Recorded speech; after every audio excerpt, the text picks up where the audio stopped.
Hi అండి.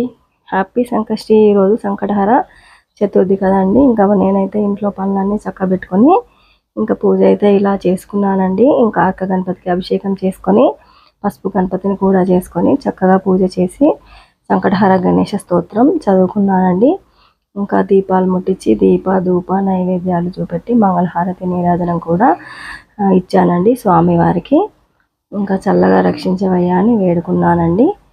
మనశ్శాంతిని ఇవ్వమని వేడుకున్నాను. సర్వేజన సుఖినో భవంతు, లోకా సమస్త సుఖినో భవంతు, అందరూ బాగుండాలి, అందులో మనం ఉండాలి అని వేడుకున్నానండి. గణపయ్యనైతే అన్ని సంకటములు పోగొట్టి అందరినీ చల్లగా రక్షించవయ్యా అని. Thank you friends. మాను కేర్ ఆఫ్ సీను ఛానల్ని సబ్స్క్రైబ్ చేయండి, లైక్ చేయండి, షేర్ చేయండి. మరిన్ని వీడియోస్ కోసం వెయిట్ చేయండి. ఉంటానండి.